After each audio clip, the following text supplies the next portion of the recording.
Dans ce livre de 240 pages que je prépare à publier bientôt chez les éditions Amazon, dont le titre phare est la genèse biblique des enjeux géopolitiques du conflit russo-ukrainien de février 2022. Le sous-titre est les tensions diplomatiques entre la Chine, la Russie et les États-Unis, y compris bien sûr l'Union européenne. Alors, l'auteur, le professeur Guy Kiboulou Bakouri, moi-même qui vous parle, présentera à l'opinion, à ses lecteurs, un manuscrit biblique d'un prophète juif qui avait vécu au 6e siècle avant Jésus-Christ. Il avait vu au travers d'une vision qu'il a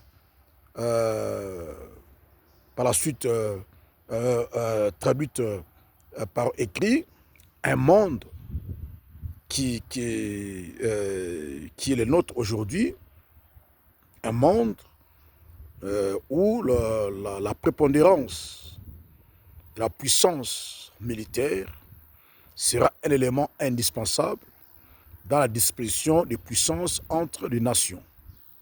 C'est-à-dire un pays qui a la puissance militaire dominera sur les autres, fera la loi.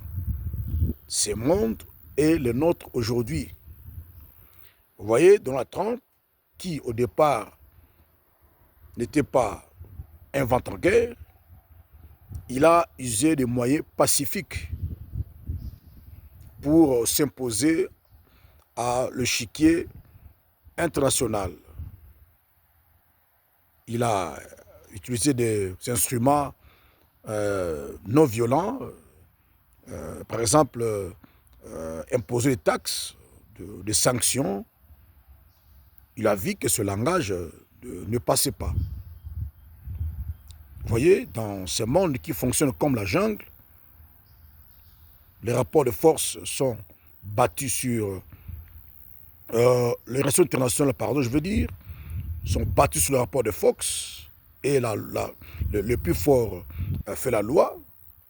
Il n'y a pas le respect des normes internationales.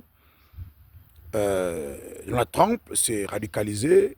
Il a compris qu'il faut user la puissance militaire comme la Russie a utilisé contre la Géorgie en 2008, contre l'Ukraine entre 2014 et 2022 pour se faire entendre. Voilà pourquoi Donald Trump s'est radicalisé. Il a testé, il a essayé avec le président Maduro au Venezuela. Ça marchait. Il a menacé militairement de prendre le Groenland. Il a fait peur à ses adversaires, à ses ennemis. Ils ont cédé. Et d'ailleurs, il a dit, hein, nous obtenons tout ce que nous voudrons. Donc, c'est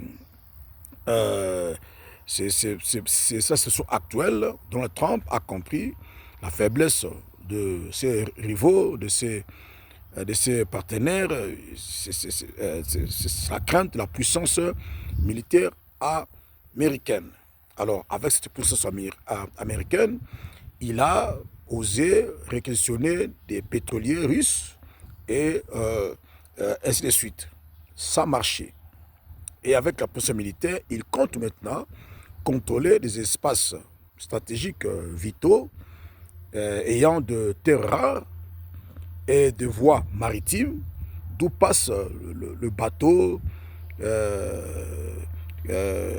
commerciaux de Chinois, de Russes, pour les asphyxier économiquement, empêcher à la Chine, à la Russie, de faire librement des mouvements commerciaux avec le pétrole des ressources naturelles pour les asphyxier et réduire leur influence.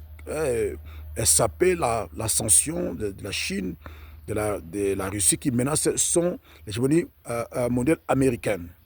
Alors j'explique dans ces livres, au travers de mentions bibliques, que cela n'aura pas lieu, c'est la prophétie. Merci.